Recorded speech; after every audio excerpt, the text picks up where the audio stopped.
Pra quem tá desatualizado e não sabe o que aconteceu, há algumas semaninhas atrás, a Sony anunciou que iria fechar permanentemente as lojas digitais do PSP, PS3 e PS Vita, impedindo assim que jogadores comprassem novos jogos lá e basicamente minando o acesso da comunidade a todos os exclusivos digitais do PS3, que sim existem aos montes, e a uma porrada de jogo que hoje em dia é extremamente difícil de encontrar e que ia se tornar quase impossível de jogar, tanto porque as cópias físicas são complicadas de achar por aí, ou também porque, bom, não tem retrocompatibilidade com o PS3 no PS5 e o único jeito de acessar essas coisas hoje em dia é com um tapa-olho e um chapéu de caveira, é por meio de emulação. Além, é claro, do problemão que esse fechamento traz para os desenvolvedores indie, que até hoje continuam portando e vendendo seus jogos para PS Vita, porque muitas pessoas compraram o Vita justamente para servir como uma máquina portátil de jogos indie. Daí rolou todo um debate interessantíssimo em relação à preservação de videogames, um negócio que eu aprofundei no meu outro vídeo aqui, e toda a comunidade que curte jogos e quer preservá-los caiu matando em cima da Sony. E agora ela voltou atrás na sua decisão. Só que tem alguns problemas com isso. Por mais que seja ótimo ela ter voltado atrás e dito que vai manter pelo menos a loja do Vita e do PS3 aberta, existe muita coisa que tá por trás dessa decisão e que as pessoas não estão comentando muito por aí. E existe também um monte de problema ainda mais grave, não só com o PS3,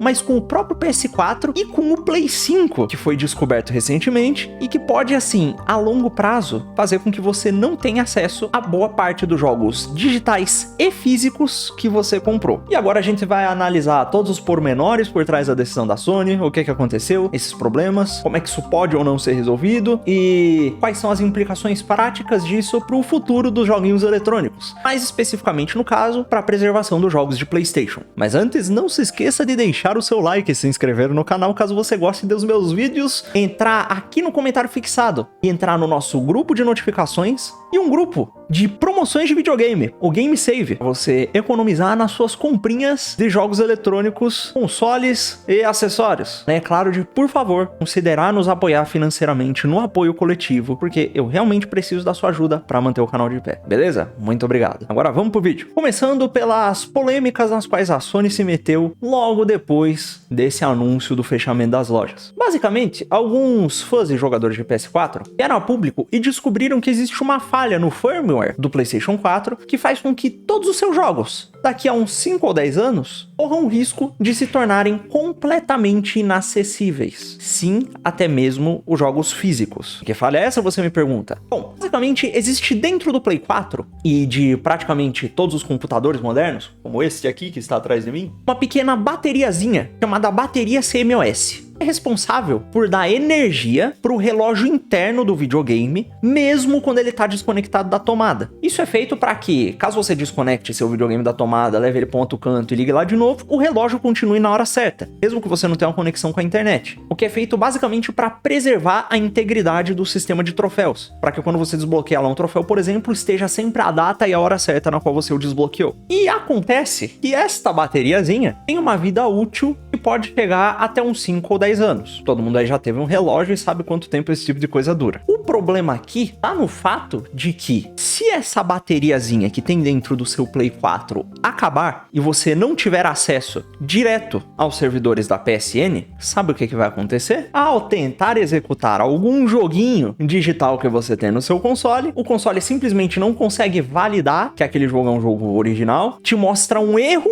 e corrompe o arquivo. Ou seja, além de você não conseguir executar o jogo, você perde os arquivos dele. E caso você tente executar um jogo físico, ele não consegue validar a licença do jogo físico também. Felizmente, essa bateriazinha é muito fácil de substituir e é bem baratinha. Mas o problema é que, se você substituir essa sua bateriazinha e não tiver acesso à PSN, para ele revalidar todos os seus jogos digitais, eles simplesmente deixam de funcionar e de serem acessíveis. Ou seja, todos aqueles jogos digitais que você comprou na PSN podem ser simplesmente perdidos num futuro próximo, caso isso não seja corrigido e a PSN do PS4 seja desligada. E ela vai ser desligada, do mesmo jeito que a do PSP foi. Você ainda pode vir e me dizer, mas isso não tem tanta importância, esses jogos não vão se perder, porque diferente do Play 3, o Play 4 tem diversos jogos compatíveis com o próprio PlayStation 5, por conta da retrocompatibilidade. Quase todo o catálogo pode ser jogado lá. Né? Pois bem, meu amigo, a coisa não é tão simples assim, porque o próprio PlayStation 5 também tem um problema muitíssimo parecido, porque ele também possui a mesma bateriazinha com um sistema muito parecido,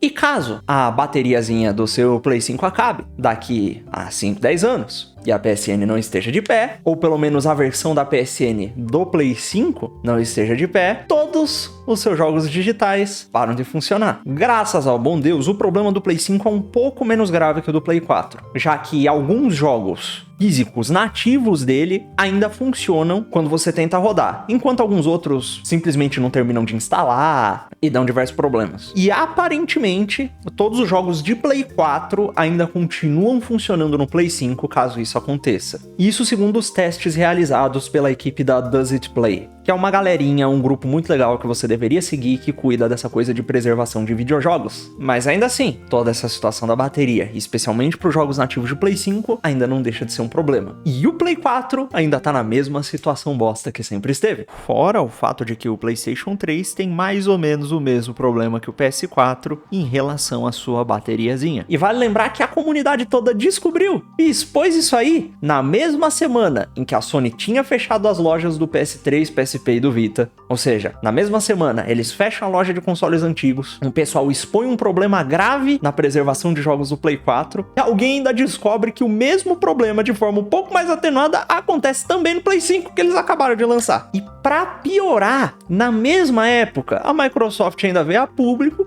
e fez lá uma entrevista, um podcast de mais de 1 hora, focado justamente no quê? Em cloud gaming e na preservação de jogos eletrônicos. É uma coincidência, né? Realmente surpreendente. Nessa call aí, eles falaram sobre como, apesar dos desafios técnicos iniciais na produção da retrocompatibilidade, para o time Xbox é importante preservar o legado e a história dos videogames. E esse é um trabalho que eles têm feito desde o Xbox One, mesmo tendo na época um console com hardware que, em tese, que pelo menos nos consoles base, era inferior ao do PlayStation 4. Em questão gráfica, tem toda a coisa do CPU, é um pouco mais complexo, mas enfim. E por mais que isso aí seja muito bom, a gente não pode esquecer também que os consoles Xbox, Series X e S têm um problema muito similar. Além, é claro, do fato de que os jogos de Xbox One, para funcionarem via retrocompatibilidade e serem instalados pela primeira vez com sucesso, precisam também de uma conexão com a internet. Agora você junta essas declarações da Microsoft, uma avalanche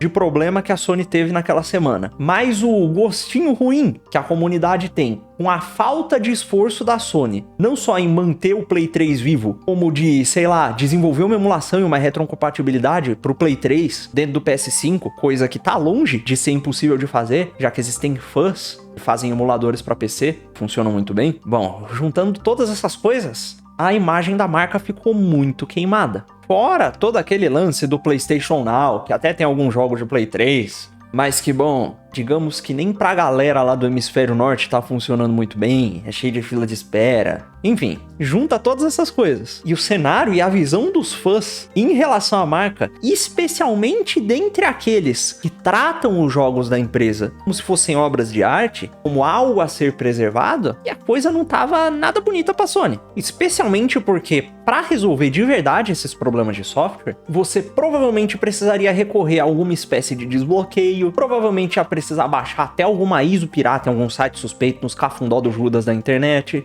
porque a gente sabe que, no caso do PS4, você pode até acabar corrompendo seus jogos digitais se você tentar executá-los, com o problema da bateria. E isso comparado à experiência atual dos consoles da Microsoft com jogos antigos. Ou comparado, sei lá, até o Play 1 ou o Play 2, que você pode simplesmente tirar da sua prateleira empoeirada, botar um jogo antigo e rodar sem fazer mutreta, convenhamos, é meio que um retrocesso, né? Ainda mais hoje em dia, que a gente vive vendo aquelas notícias, como por exemplo do moleque que pegou o Xbox velho dele, foi rejogar o primeiro Forza e apostou uma corrida com o Drive-Atar do pai falecido e jogava junto com ele e relembrou os bons tempos. Enfim, esse tipo de sistema que existe nos consoles da Sony, esse tipo de proteção, entre aspas, e validação digital de jogos, esse tipo de coisa pelo menos a longo prazo, coloca esses jogos antigos. E tudo que você pode fazer para ter acesso a eles, meio que na ilegalidade. Ou pelo menos numa zona cinza da lei. Ou sob a boa vontade e benevolência da Sony. E se a gente admite isso,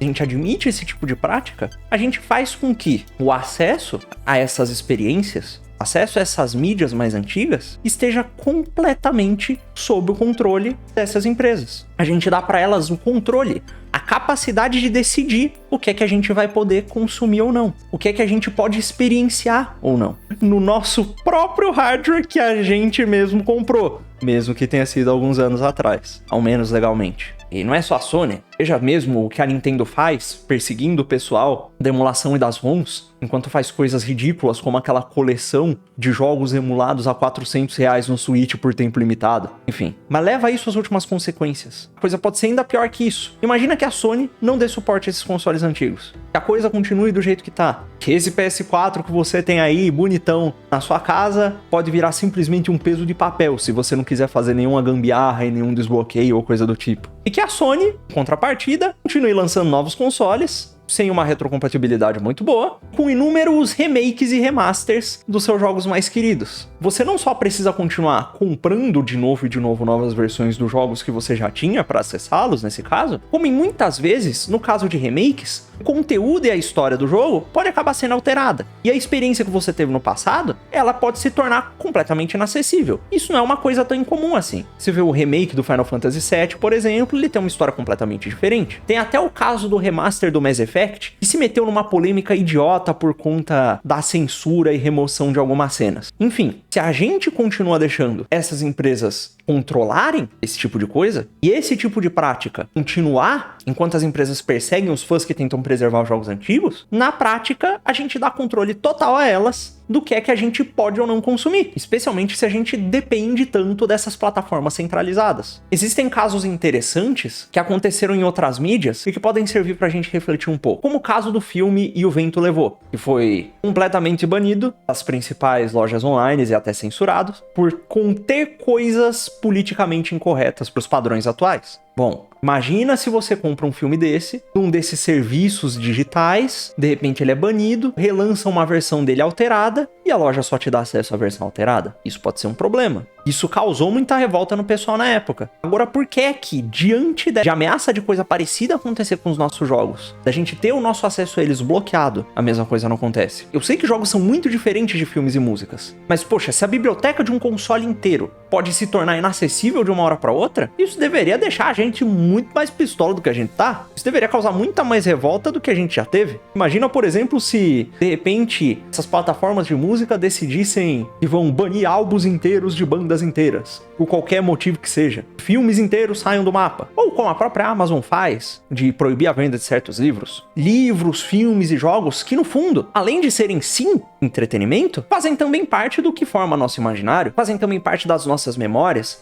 afetivas muitas vezes. E no fundo, se a gente continua dando controle desse tipo de coisa a essas empresas, por meio de proteção via DRM, de proteção digital, que a gente discutiu no outro vídeo, que eu recomendo que vocês vejam, no fundo, se a gente admite esse tipo de coisa, o que a gente tá fazendo é dando a essas empresas controles sobre partes do nosso passado, mesmo que sejam nosso passado enquanto jogadores de videogame. Coisa que fica ainda mais grave quando a gente lembra que algumas dessas empresas às vezes perdem arquivos-fonte dos seus jogos completamente e perseguem quem preserva eles na internet. Bom, por mais que iniciativas como as da Microsoft, da retrocompatibilidade, são sim louváveis, são sim muito boas e devem sim ser aplaudidas e apoiadas, a gente não pode se acomodar, não pode depender de uma empresa só, de uma plataforma só ou de um ecossistema só. E a gente tem que se manter consciente das alternativas, não só dos backups pessoais que você pode fazer dos seus próprios jogos e guardar ou no seu computador ou em algum servidor na internet, como também apoiando certas iniciativas. Existe novamente, como eu já falei no outro vídeo, um serviço de venda de jogos para PC chamado GOG, GOG.com, no qual você pode comprar jogos, inclusive jogos antigos, sem DRM e ter o seu jogo completamente automaticamente para você. Ou seja, mesmo que o servidor da GOG morra, se você tiver seu jogo baixado e guardado com seus backups, você pode jogar ele daqui a alguns anos. Nesse sentido, é muito bom apoiar que cada vez mais jogos saiam para PC também, porque o PC por si só ele é uma plataforma muito mais aberta, é muito mais fácil você preservar jogos de PC, e além de iniciativas como a GOG, que tornam jogos mais antigos acessíveis, existem também projetos como o Wine, que fazem com que, sei lá, jogos muito velhos de PC,